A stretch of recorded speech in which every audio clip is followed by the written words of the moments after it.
All right, Michelle. I guess tell us a little bit about preparing for tomorrow. A little bit. Talk a little bit about that balloon release and what do you expect from the event for tomorrow. Well, it's just a way to honor Sarah's life. Of course, we didn't want to even think about this year getting here, but it has, so we're just going to honor her. And if you don't mind, going back, this is a year ago yesterday. What goes through your mind is it's an anniversary you don't want to celebrate, obviously. How do you look back on that day? All weekend, because of course Bellevue University had their graduation this weekend, and our days fall different, but I look at it as this weekend was the year, because that Friday night we had that dinner just like Bellevue did this Friday night for the graduates, and then Saturday at this time, of course today is the 30th, so at this time we were at Mid-America Center watching her graduate.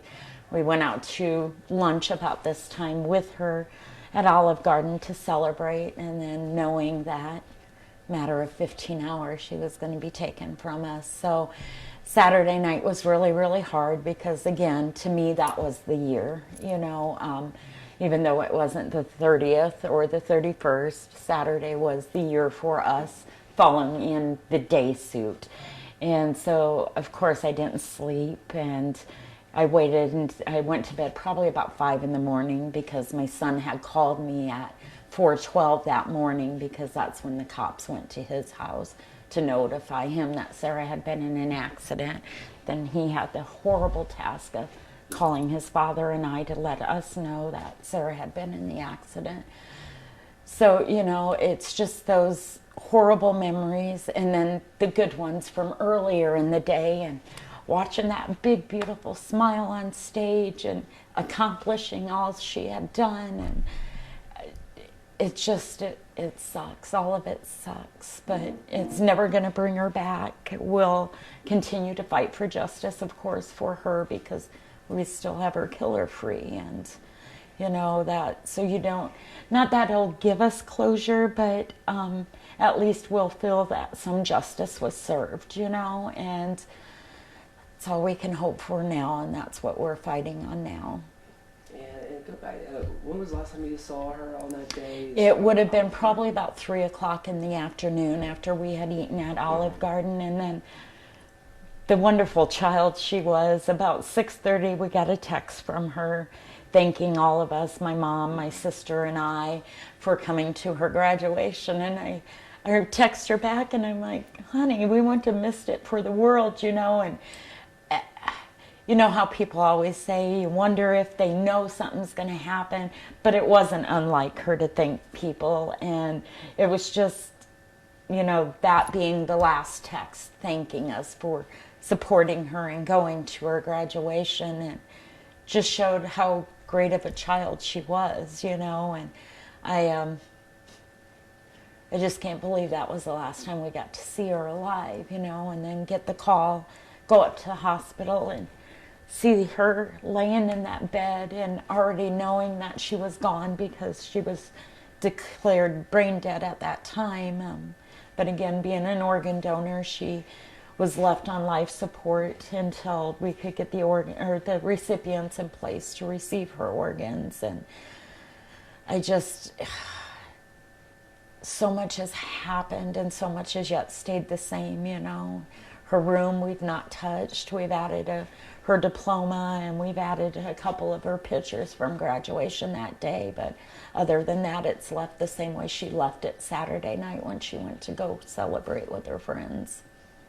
What's it like for you to visit that room? I mean, you said you've left it kind of untouched, since you've been there. What kind of emotions stir when you go into her room? Sometimes they're good, and sometimes they're just horrible. It's good because you feel her in there, and you can smell her still. And I remember when she was younger, and I'd go into her room anywhere when she'd go out of town, like she'd go stay with my sister up north, or when she went to California to visit a friend, and I just go in there and hug her pillow and smell it, but knowing she was coming back. And now it's just different. You go in there and you know she's never coming back to that room. In real life, I know she visits often in spirit, but it's not the same.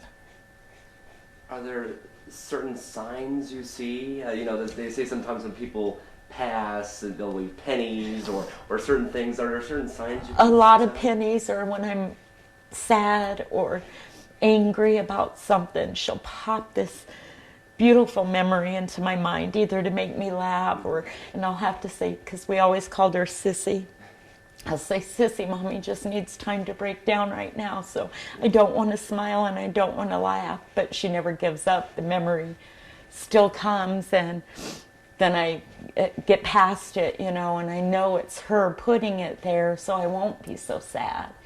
And to make me laugh or get me out of my angry mood or whatever the case may be at that time. But yeah, and cardinals are a big thing of ours too, and we see them all the time along with the pennies, and she's just silly sometimes with her thought process of things that she'll do. And You said a lot has changed over the past year, and a lot still hasn't. Obviously, since this happened, you and Scott have been very vocal and active in trying, stricter immigration laws, with Eswin Mejia and that sort of thing. And then Sarah's Law. I guess talk a little bit about what you guys have done and not stayed silent. You guys have been actively involved in trying to prevent this from happening to other people as well. I guess talk a little bit about this past year and what you guys have done in terms of trying to help, prevent this from happening again. we've had a lot of help on the political aspect of things, and with a lot of friends. But the things that I would love to never see another death due to an illegal alien. But unfortunately, that's not happening. However, them detaining the person that has caused a death has increased, which I'm grateful for, because losing a child and then having their killer go free is hard. It's very, very hard. So if that's helped a family not have to go through that second part of it, I feel we've done a pretty good job of that. We've stayed very upfront and vocal about how we want that law changed, because until this happened to Sarah, I did not realize that wasn't the law, that ICE could refuse to detain somebody. They always want to talk about sanctuary cities. I am against them. But however, in Omaha, they are a sanctuary city. Our Omaha Police Department did everything in their power to get ICE to detain him, but ICE refused. ICE is always saying that the sanctuary city local police don't want to work with them. Well, in our case, that wasn't the way it happened. Our local police did everything in their power to get him detained, and it didn't happen. So we do have a different situation in that case. And again, I just thought that was the law, and I thought that's how the law read. So then when we went to Sarah Saldana, the director of ICE, and she had a ton of things that she said and then backtracked, when Senator Sass confronted her, Senator Grassley confronted her. Oh, Sarah wasn't dead at the time. Oh, they didn't know this. Oh, they didn't know that. Well, that's not our fault. That's your job. And when you have the local police department saying, hey, we think this guy's a flight risk, we want you to detain them, and you refuse, that's on you guys. So, but we've stayed vocal with that, trying to pass Sarah's Law. I know President Trump did, in his executive order, take a piece of Sarah's Law, which was if you cause serious bodily injury or death, you get detained and deported. I want that still to be a law, because as we know, executive orders can be overridden by the next president. So it still needs to be a law, and I'm hoping that we can keep fighting and going forth with that. So, but I also hope that it opens up a bigger picture, like with Kate's Law. So I was going to kind of tell you a little bit about that now that it's President Trump. he's been very vocal. He's used your family as a reference to have stricter laws. Do you hope that that increases the likelihood, with a lot of senators backing the law as well, that it does become law sooner rather than later? I definitely do. I know this time when they introduced Sarah's Law, there were a lot more names on there. So we're still fingers crossed. And I know a lot of families that I've had the pleasure of meeting or not pleasure of meeting because of our situation have laws as well in their children's name that they're trying to get passed. So fingers crossed that changes will be coming.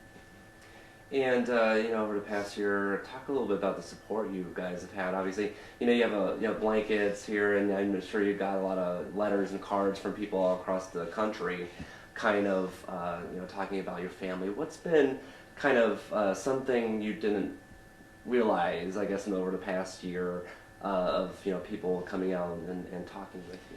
I think that the biggest thing I did not realize is how big of an issue this was. I didn't realize so many families were affected and had lost their loved ones. A lot of children, a lot of moms and dads have lost their kids, a lot of them due to the drunk driving. And that is another law I'm trying to work on changing because that's getting out of control.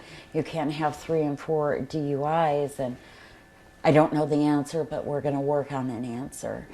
The other thing I've learned throughout this process is some people aren't always who they say they are.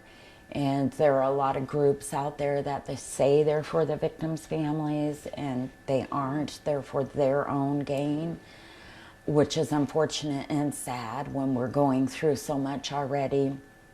But most of all, the love and support that people have given us, not on the political aspect of it, but on the loss of a child, and the way that it happened and what happened afterwards with him going free, So those have all been things that we've come to meet a lot of different people and a lot of caring people out there. And we appreciate it so much. And it gives us strength to continue our fight for those people and their loved ones, my loved ones, your loved ones, your viewers' loved ones, We don't want this happening to another family. And I know it continues to happen, but at least now they're detaining them, so. Going back to the event tomorrow, since last year, have you been to that intersection before, 33rd and Allen? It was an obsession to begin with. We did actually a complaint form signing over there, and we used to drive it a lot. And it's that road, L Street, is horrible. And there are, a lot of speeders on that street.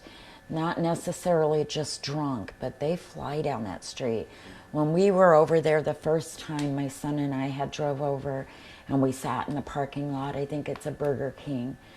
And there were probably almost 4 accidents, and we weren't even there maybe 20 minutes because people don't pay attention. And they're going so fast, and you have that stoplight right there, and they're coming up over that crest, and it's not a very big crest. I mean, you can still see the cars in front of you, so it's not like it's obscuring your vision in any way, but I don't know why it's so bad. And shortly after Sarah's death, you had the grandpa and his grandson, another drunk driver hitting them, and just accidents all times a day, and they need to be watching that street a lot better.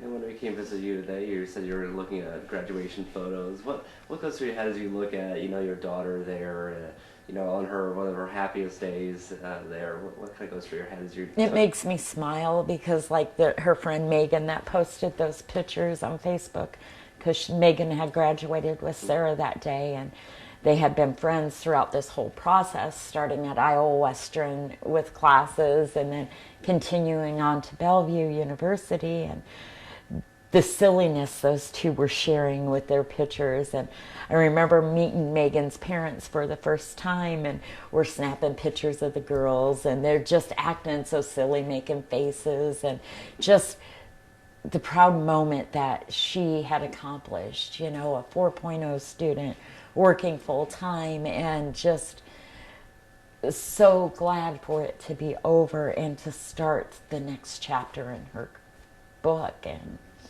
unfortunately, she did not get to write another chapter. So Megan, however, has carried on with Sarah's legacy, and those two, they would have been hand in hand. They were even going to do, they had for one of the scholarships,